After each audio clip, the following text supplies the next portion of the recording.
Hello and welcome to the July edition of the Capacity Building Training, proudly brought to you by the Triconna Association of Realtors platform. I'm Christabel Charles, also known as the social media maven, and it's an honor being here with you this evening. So before we dive in, I'd like you to do something. Share the link of this live video to either your friend, a business colleague, or a partner because we'll be sharing insights that you wouldn't want them to miss. So do that right now and come back and join us.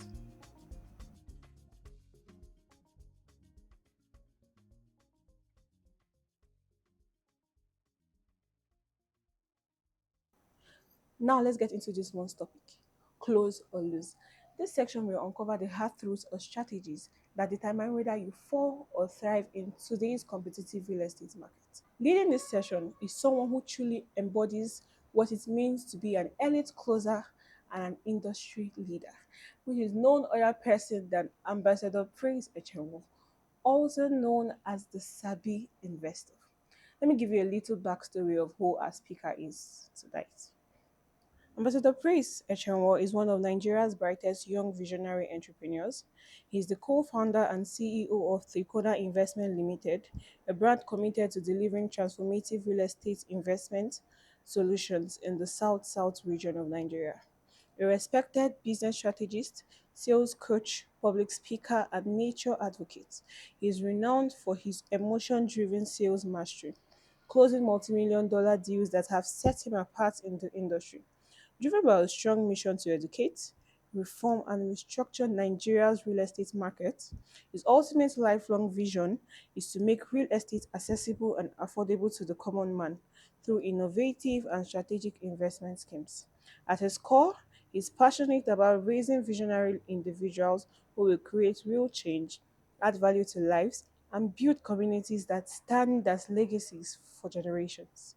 Ladies and gentlemen, please join me as I make welcome Ambassador Praise Echenwo, aka the Savvy Investor.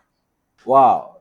Thank you so much, Christopher Charles, the social media maven, for that amazing introduction. I celebrate you.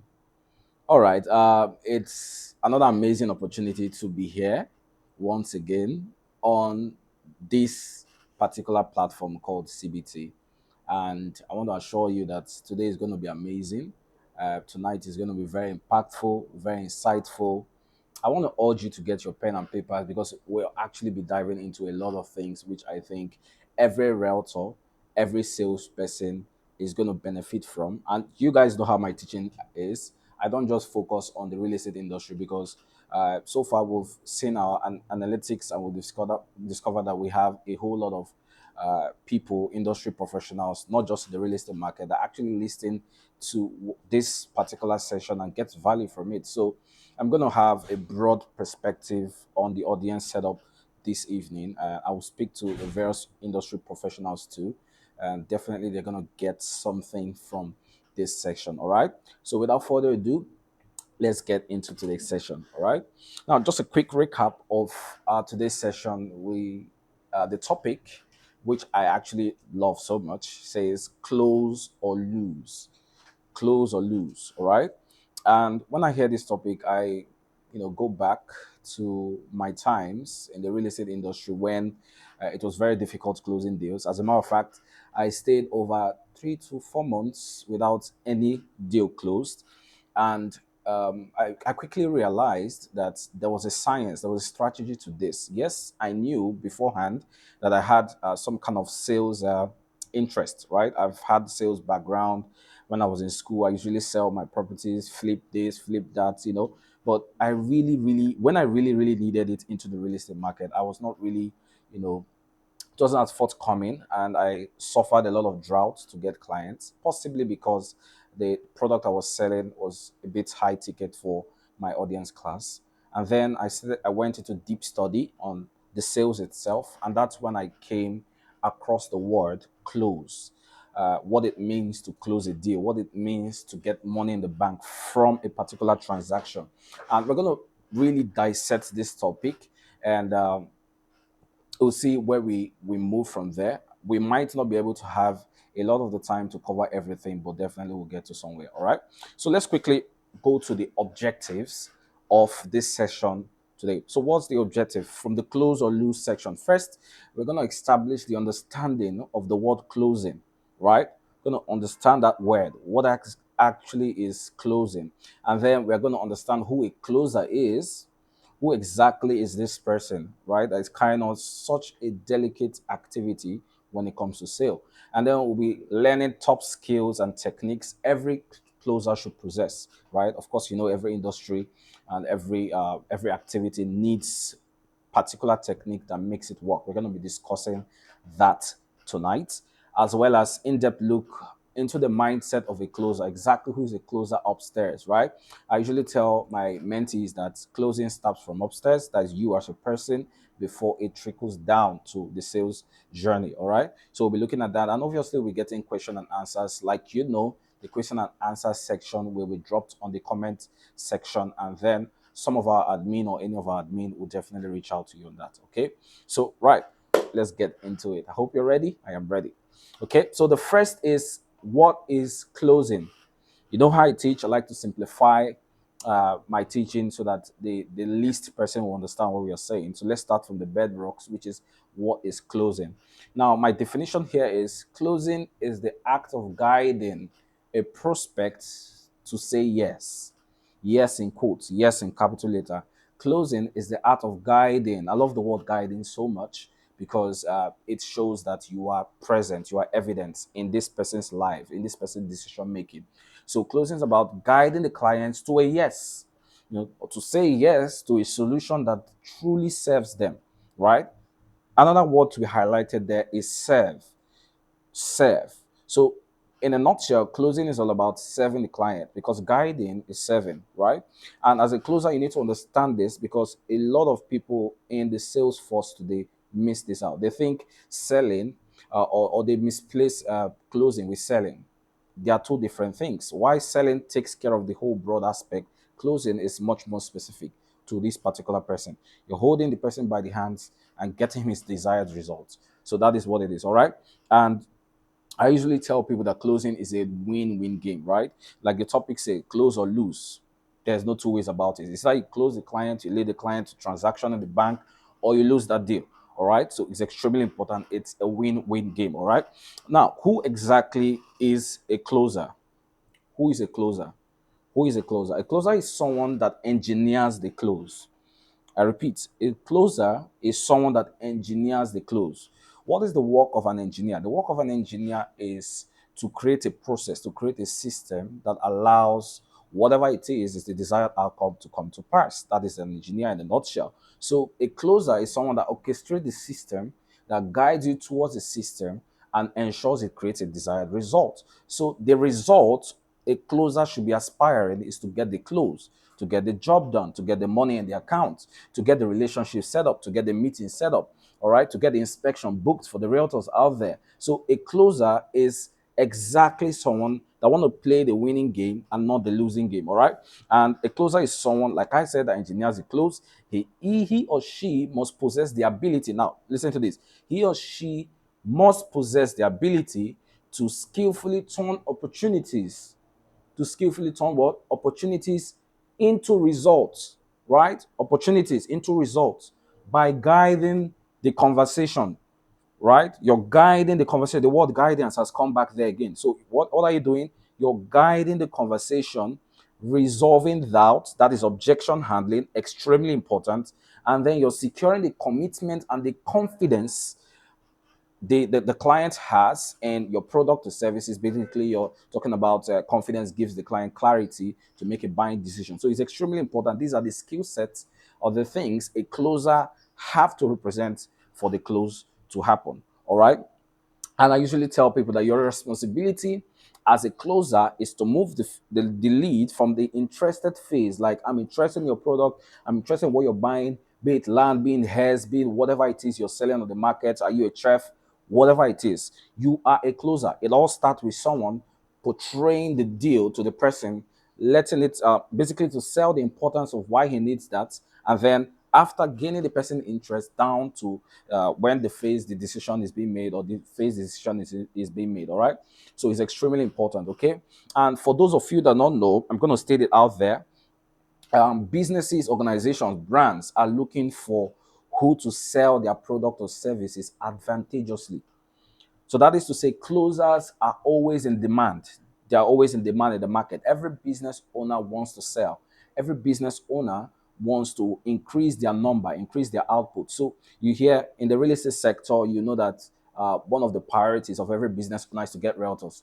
What is realtors in a nutshell? Realtor is part of our strategic push to be able to close deals or to push people into the market, create demand in the market to be able to close deals.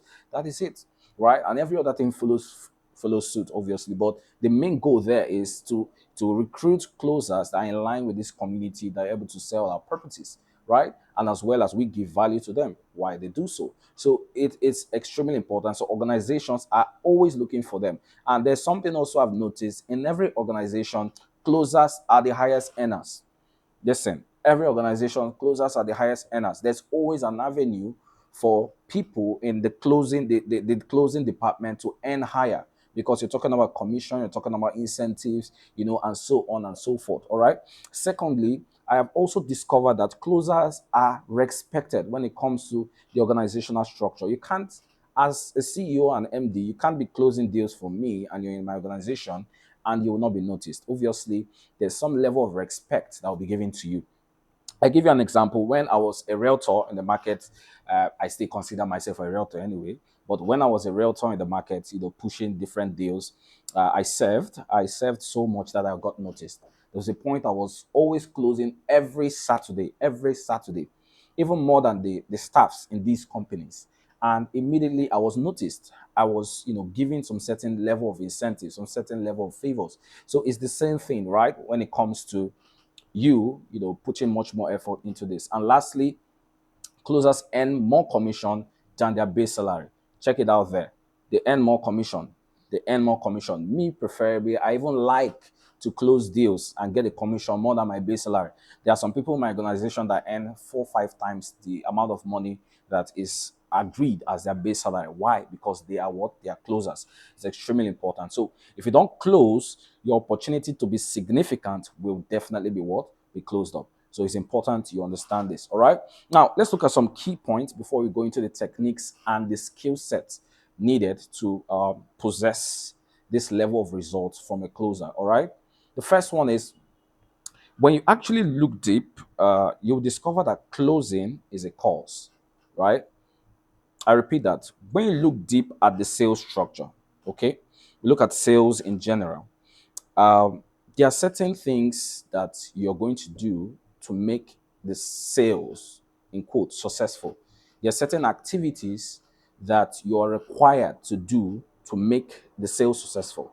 And I sat back and I began to think about these things, right? And something came to my mind. The principle came to my mind, very popular among you guys that actually read and do your research. There's a principle called the cause and effect principle. What does that mean? It means that for every cause, there's an effect, right? For every effect, there is a cause, rather. So what is that telling you? That for every result you get, there's an underlying action that promotes or brings out the result or gives out a result. Now the result can be negative or positive depending on how the cause, depending on the activity that leads to the result, right? So it's extremely important. And I begin to see it from a different lens because a lot of salespeople are so interested in the sale, so fixated in the sale, that they don't know or they don't understand that sales is an effect, it's not a cause. Do you understand what I'm saying? So the way I looked at it and the way I sat back to observe this, I discovered there are certain activities that leads to the sale taking care of itself if it's done right.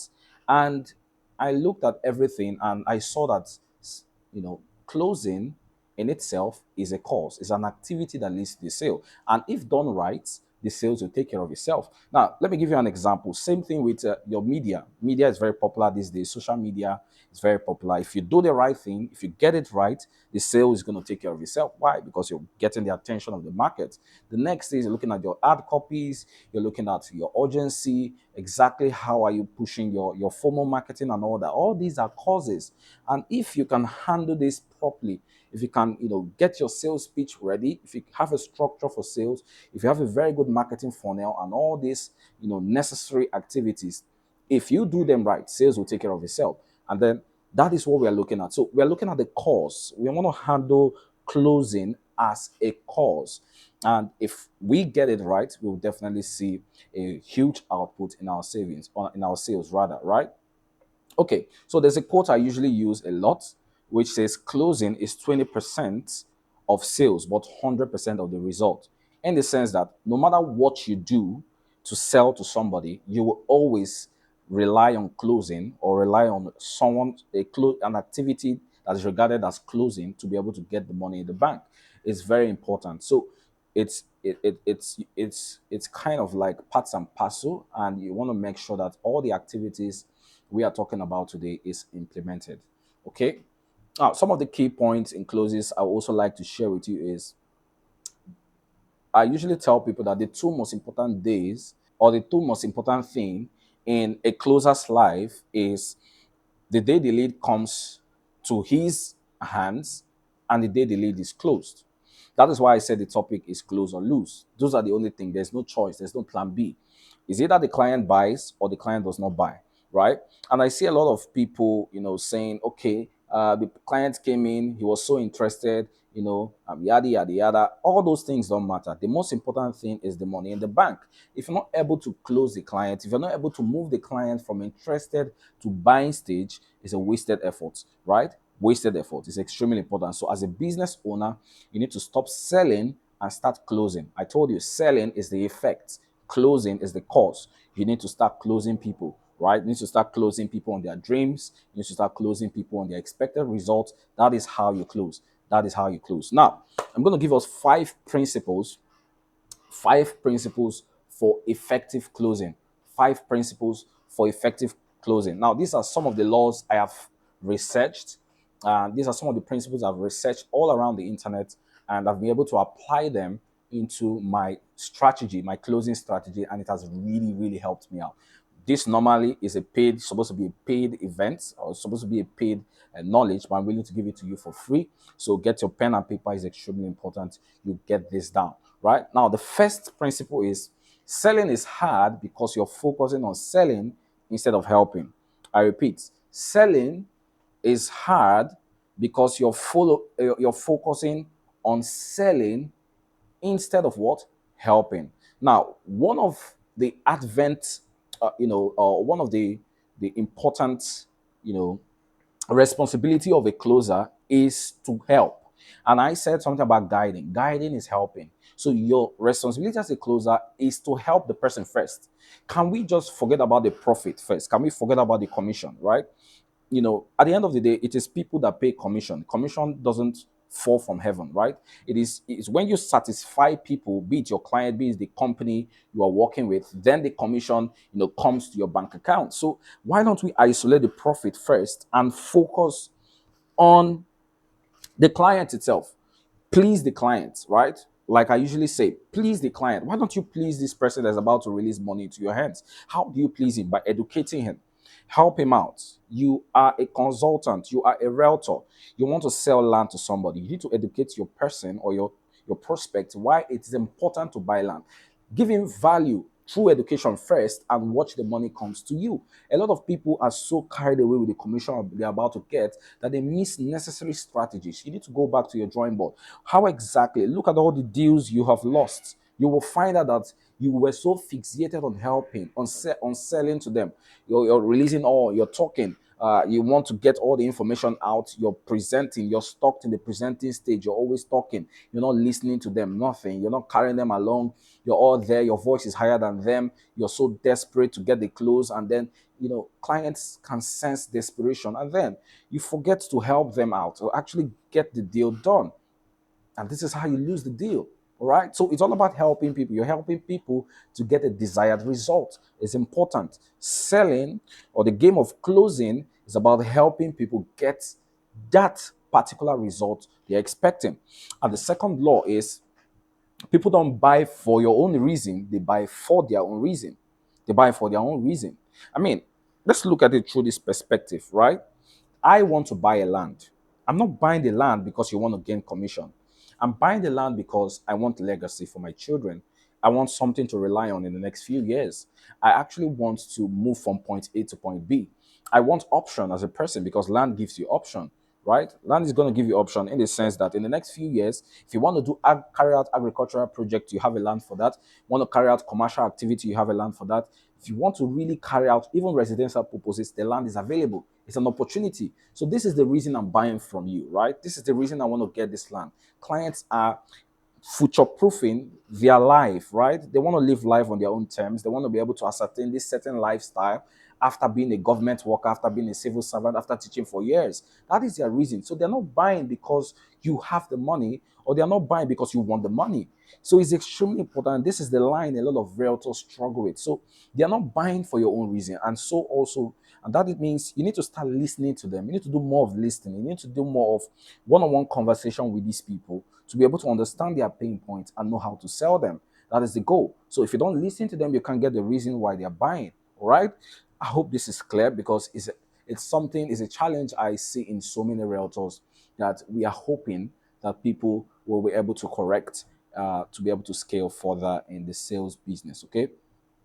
All right. So the third one is people buy with emotion and justify with logic. That's the third principle. These are very important. Please write them down. People buy with emotions and justify with logics. Now, human beings are usually emotionally motivated in the sense that they buy with emotions. They buy things based on how they feel and then justify it. This justify the reason why they bought it later on. So they buy first with emotion and justify it. For example, I want to get a new suit, right? I want to get a new suit, possibly a tuxedo, uh, very beautiful one with new buttons and, maybe from Louis Vuitton, Chanel's, and whatnot. Possibly I don't have the full money to get it, so I'm saving for it. Now, I'm not saving to get it because I have all the money, but I'm saving to get that suit because I know it's going to increase my status one way or the other. That is the emotional factor. Now, as a salesperson, the gold mine or the greatest thing you would do is to discover exactly the emotional, attachment to why I want to get this thing done. And if you're able to ascertain that, the sale takes care of itself. It's extremely important. So you need to look out for the emotional factor because even if the suit was not the original, maybe Chanel's or Louis Vuitton, and maybe someone else discovered it and say, hey, my guy, this suit is not actually what it is. The logic comes in. So far as it fits the client, you've sold them that perception of maybe they look like James Bond on the suit. You will see them, they've bought with emotion. Now they are using logic to justify why it's not fake, why it's real, and all that, yada, yada, yada. That comes with, but guess what? The sale is done. So you need to understand this and know how to sell to people's emotion. What people know me as is I usually use emotional technique to sell to people. Time is not going to permit us to really dive into this. Trust me, it's a very big one. But you need to know these pointers, right? You need to your presentation, your punchlines, your conversation should be able to stir up emotions to be able to get the sale to a close. All right. I hope you understand this. Now, the fifth one is people buy product or service. People don't buy product or service, rather, they buy the result it get them. They buy the result it get them. People don't buy product or service, excuse me, they buy the results it get them. Now, like I said earlier, I said people buy because of progress. I want to move from point A to point B. I want to go forward. I'm seeing myself in the next 5, 10 years to be in this particular level. And that is why I'm buying it. That's why I'm buying the property.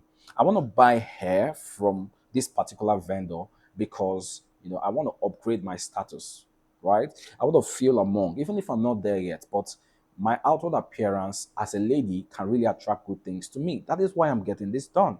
So that is the result of why they're buying it. They are not buying for your own reason. They are seeing the results and they want to get it done. So the earlier you notice this in the sales process, the better it becomes for you. So people buy the results, the expected results. They buy the expected result. And this is why you need to sell the idea behind the product so that you can be able to close them better. What is the idea behind the product? Why do people need to buy hair? You need to have the why factor answered when you're about to sell something. Why do people sell buy land? Why exactly they don't want the property from this particular company? Or why is it they want to buy a property from real estate? What exactly is the reason why they want to buy property? You need to understand that. When you answer the why, you can sell them the idea behind the why, and then you get the sales to take care of itself. It's extremely important. So you need to close people on their desired results. You need to close people on their dreams, whether it's land ownership, hair ownership, maybe it's website creation, whatever it is, graphic design that you are into. You need to know and understand this. Okay, it's very important. Okay, so now we go into top skill sets every closer must possess. Top skill set every closer must possess. This is both the skill set and the technique every closer should possess, right? It's extremely important. The first is to master attention. I love this so much. Master attention. You have to know how to master attention. Like I usually say, those people that know me very well, I will tell you that attention is the ultimate currency of the market. You need to be able to be out there. You see, brands, celebrities, influencers, they constantly fight for attention. They're fighting to get their product on your eyeballs, to get your product on their faces. So why is it chaos out there? Why are they looking for a way to get you interested? It's because people pay for attention. People, sales is increased when attention is given, right? I talked about the cause and effect. The attention or advertisement that brings attention is a cause, and if done properly, the sales will take care of itself, which is the effect. So it's extremely important. And I usually say that you have 30 seconds to make an impression on the client. A new client that came into the sales funnel or is watching your advertisement, whatever it is, you have 30 seconds to get it done. And an additional a minute long duration to be able to sell them on why it's important they get that done. These days, it's even reduced to 20 seconds to 5 seconds because of the advent of social media platform like TikTok and all that, which is very, very attention draining. So you discover that if you're not making sense in the next 30 minutes, you see them moving forward. And these seconds are actually very crucial for your ads. They're very crucial for whatever it is. And a very good closer knows this. And while on the call, they are giving you as much value in 30 seconds that you will not be able to resist them. How do you give value? Is to identify their problem by listening to them and highlight the issues where they have problem. Usually, even after identifying the problem, I like to expand the problem, make it so big that they need my solution, right? Let's say you talk about land, right? And they're sitting on the fence when it comes to buying land. I can say something like this. Like, so what will it cost you if you don't get a land between now and your retirement age? Right? I'm saying something. Now, it causes them to think. You ask questions that make them think about the consequence of inaction immediately, and then you get their attention, right? It's extremely important. So if you can highlight the pain points, you can highlight people's, suffering, or you can bring out people's suffering to the limelight in a few seconds of your ad copy, you will definitely discover that your sales will greatly improve. All right. Now, that is for the first. The second is pre-framing. Now, what exactly is pre-framing? Pre-framing is about shaping your prospect perception or perception before placing or presenting your solution. This helps to increase acceptance and decrease resistance, right? So what does that mean? What does that actually mean? Pre-framing, like I can be able to bring in scenarios, I can bring in stories, I can basically, what a farmer does when he goes to his farm. The first thing the farmer does after planting the seed, or is to water the ground, or even before planting the seed, he allows the rain to really soak up the soil. What is it that he's preparing, right? Even after he has done all that, maybe water everything, you see him setting up ridges. What is he doing? He's priming the land for the growth of the crop. That is exactly what pre-framing means. At the beginning of the conversation, you begin to set cues, you begin to make it favorable for them, you begin to say things that entices them, opens them up. I love using questions for this. I begin to ask them questions about their purpose, right? Their vision for the land, things like that, things that inspire them to have good conversations with you, things that exposes you to their world. Because whether you like it or not, it's about putting yourself in their shoes. And once you begin to get that, you begin to get the reports, you now see that you begin to pre-frame the conversation, move the conversation towards your favor. Is extremely important. Another way I look at pre-framing is to talk about the most expensive product first. I talk about the most expensive product first. Then when after talking about the most expensive product, I cannot come back and talk about the main one, which is the product I want to pitch. Let's say we have an estate, currently going for maybe 1.5 million, for example. And then I tell you, okay, we have an estate going for 1.5 million, and that is the one I truly want to sell to them.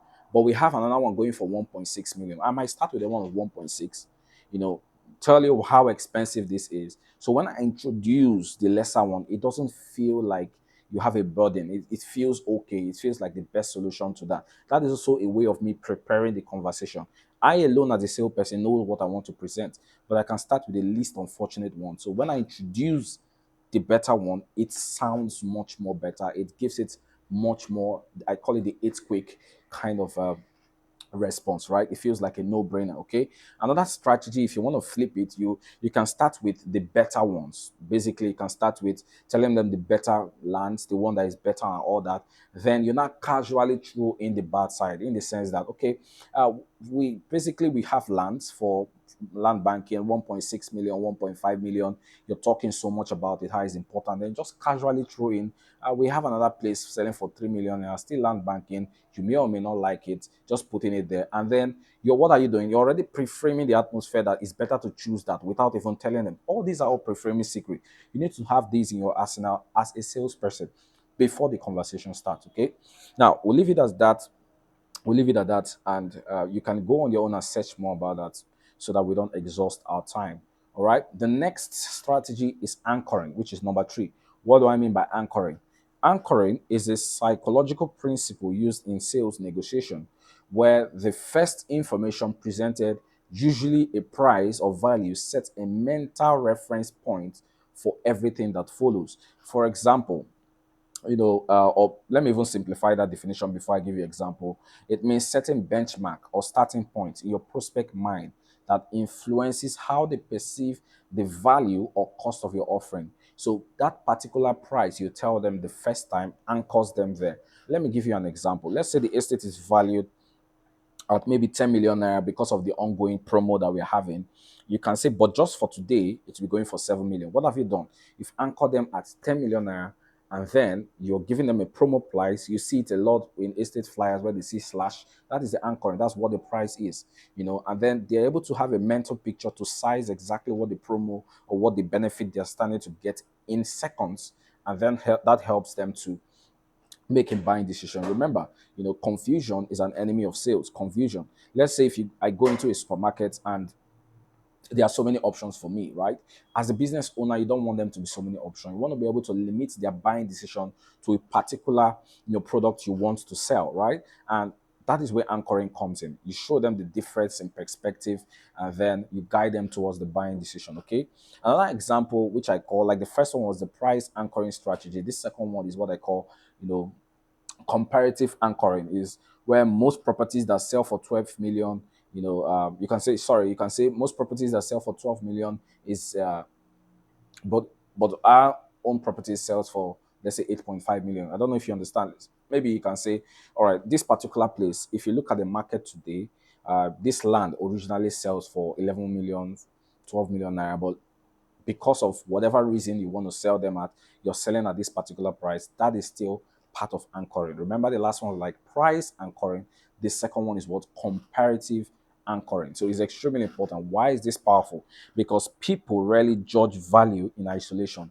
People rarely judge value in isolation. They like to look at something else to be able to judge how that thing is. For example, if any of my vehicles is having issues and someone is coming to, maybe I want to buy parts, if I don't have anywhere to buy parts, I'm left with the I'm left with the price the mechanic gives me for this particular part. But if I have maybe someone at Ikoku, the famous Ikoku market, that I can call that have parts, or maybe in a bar or Cotonou or something that sells parts, I can be able to now compare the value of what he's giving me and know, how to handle that. So that's what I mean by people rarely judge the value of something in isolation. They want to have something of replica on the side so that they can be able to compare and contrast. And this is why anchoring is so powerful. Secondly, it helps to frame your offer as reasonable, valued, or discounted, even before the true price is intended. So basically, you can play around with your prices, gives you that option to do what you want. Okay. Now, the fourth one is strategic mimicry. What do I mean by strategic mimicry? I taught this in some of my sales to some of my sales consultants in the office, and it was a aha moment for them. What does that mean by strategic mimicry? All right, in sales, is referred to consciously and subtly mimicking your prospect behavior, basically their behavioral pattern, their speech pattern, their tone, the body language or energy level. What are you trying to achieve? You're trying to build rapport and trust.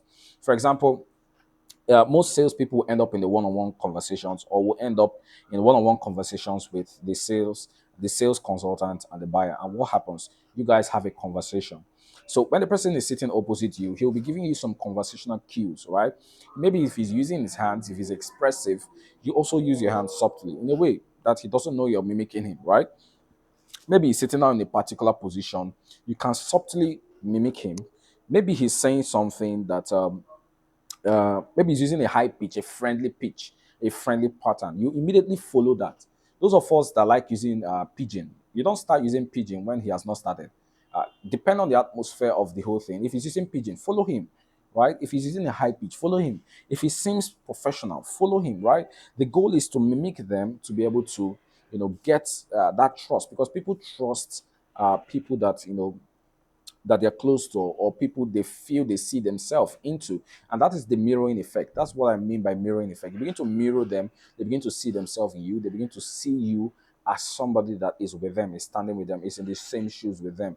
That is exactly what strategic mimicry is. And for simplification, like for those of you that need much more explanation on this, it means intentionally reflecting aspect of your prospect communication style to make them feel more comfortable and connected with you, right? So use the body language together with them, the same energy level, yada yada yada, and this will definitely help you. Why, right? So why does this work? People tend to trust those who they are familiar with or who are similar to them, because it makes them feel what understood. And secondly, it creates a sense of familiarity and psychological safety. I like that word, psychological what safety. Remember, selling is all about psychology. It's upstairs, it's in here. And if you can create a pathway upstairs where you succeed, it's going to be extremely important. And also, we talk about reducing resistance, and it helps you to also further the conversation. Now, what are the examples of strategic mimicry? I'm going to list them because we don't have time. We have speech patterns, which you're looking at. If the prospect speaks slowly or calmly, you adapt to a slower tone, a calmer tone. It's important. Looking at the language choices, if they use certain words like secure investment, future family, basically those cues they give you when you're asking questions, you begin to incorporate similar sentence into your responses. That helps to kind of like build rapport, and reflect their priorities. Okay. Now you look about body language. If you're leaning to forward, you're talking to them. Let's say if they're leaning forward, you also lean slightly forward because maybe it's a serious conversation. Some of them are, talking about maybe they feel scammed. Maybe they were scammed by a real estate company, and you're just having this very worried expression and like wow, things like that. Kind of like communicating their frustration on yourself, basically mirroring that same frustration. It's actually very, very important, as well as the energy level. No matter how enthusiastic and animated it feels, it helps to match their energy. All right. And the last one is back channeling. What do I mean by back channeling? Remember, we're talking about the skill set and the technique you need as a salesperson. I hope you're getting this down, because you need to apply this into your sales strategy to be able to get your desired result. Okay.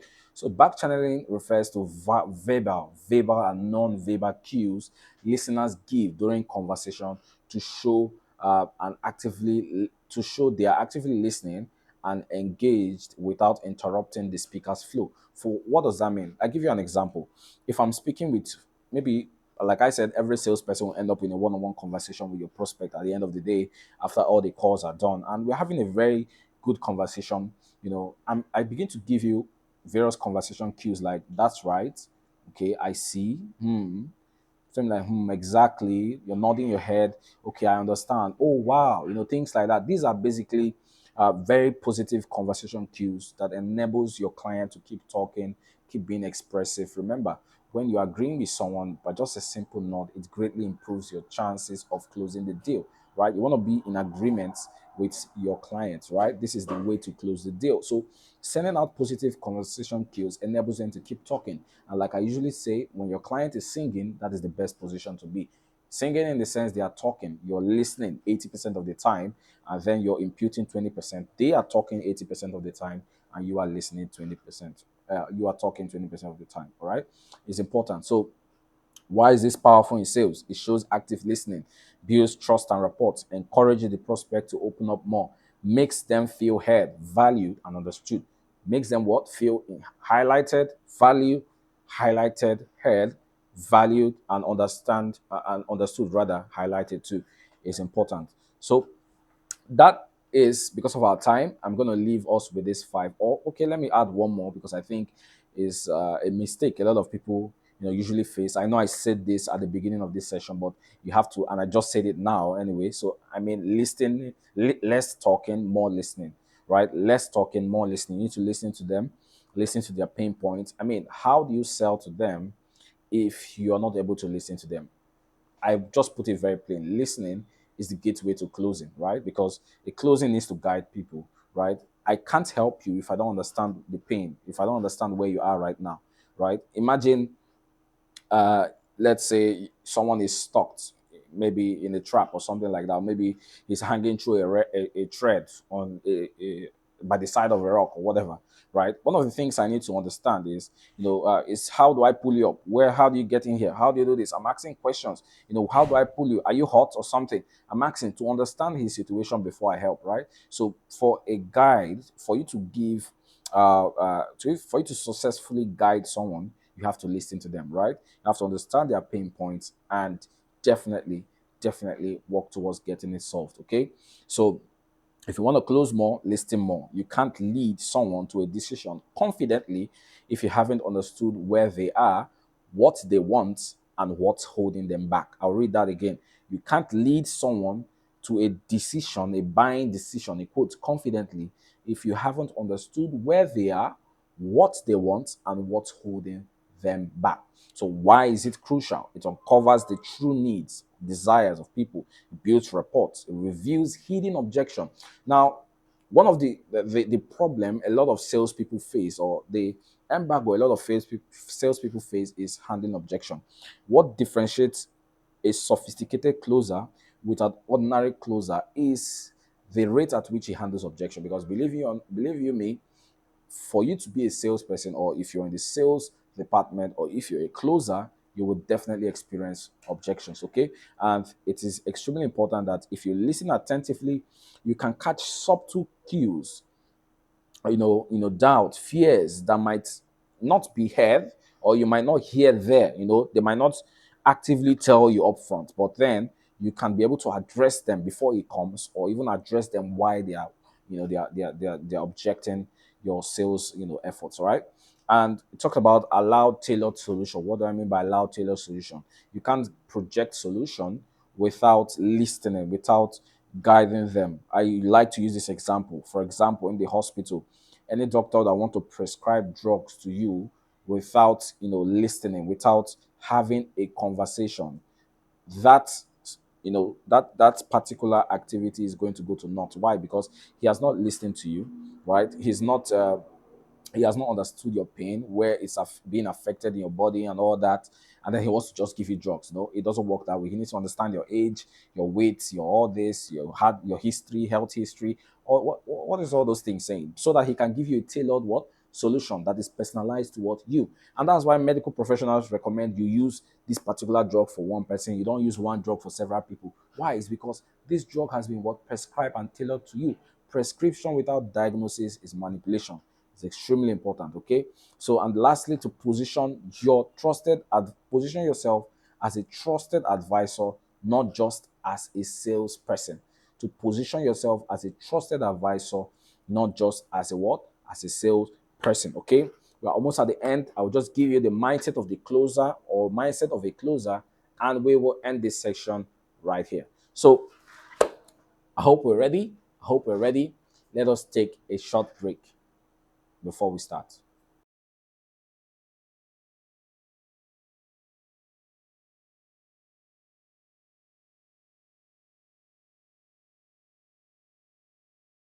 All right, welcome back. We're almost at the end of this amazing session, and we're looking at the closer's mindset. The closer's mindset.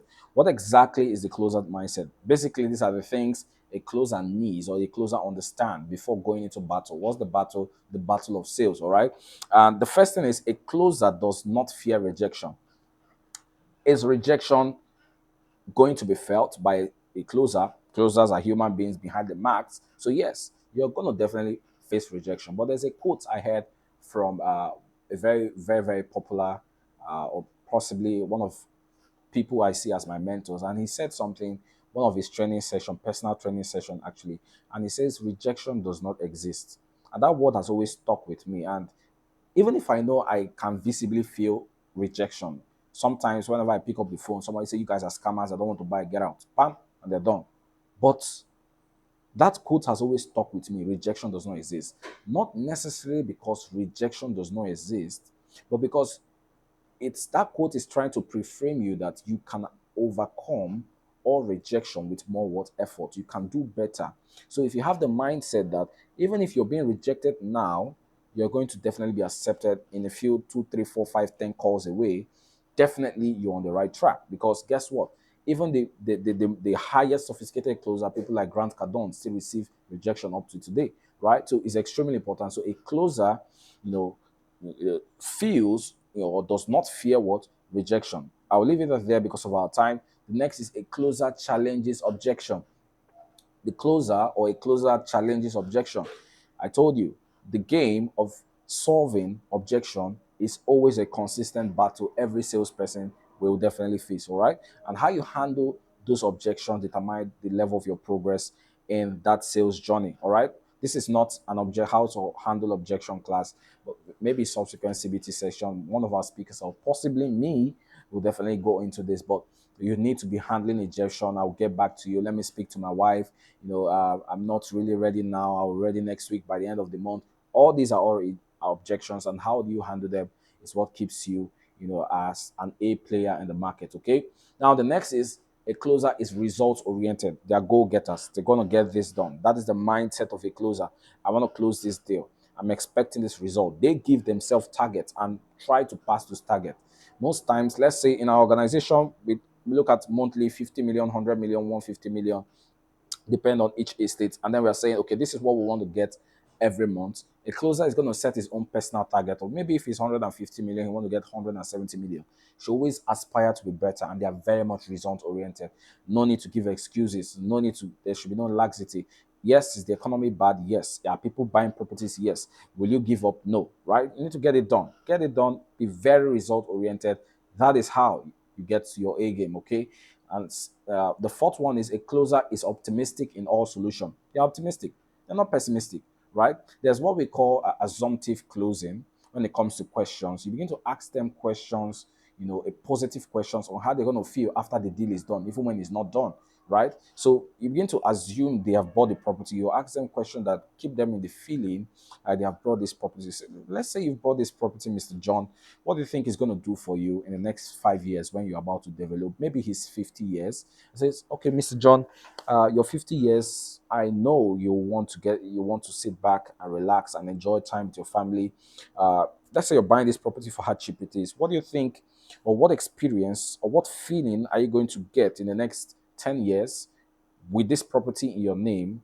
Or what exactly is the experience? What is actually the feeling this property is going to give you, knowing that you invested now and you didn't invest in the next 10 years when it will be more expensive?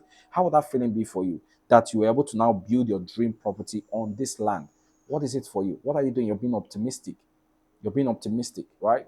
Even when the client is so pessimistic, what are you trying to do? You're playing a game to change his thinking to be more what optimistic, right? That is the closer's mindset. He want to be optimistic. He want to be positive, result oriented about everything, right? And then the last, a closer educates himself so that you can be what? Educated. That is the mindset of a closer. He wants to be educated.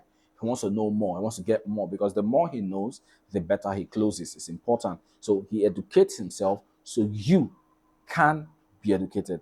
And these are the five mindsets of a closer. These are the mindsets the closer have. The individuality, every closer or the flair every closer should have going into any deal is extremely important. So, what's the summary of all this? What's the summary of all we're saying today, right? There are only two outcomes when it comes to closing. Is it that you close the sale or you blow the sale, right? Is that you close it or you lose it. And there's something about being on the winning end. There's something about getting the commission. There's a feeling that comes with getting the desired results. It might not be just money, it might be closing a relationship, right? It might be closing a particular speaking gig, it might be closing a particular container offer, it might be, closing your exams, right? Getting the right score by closing your lecturers. Because if I'm writing exams, selling to the lecturer that I actually read, right? So it might be anything. That is closing. But the most important thing is the feeling after closing, right?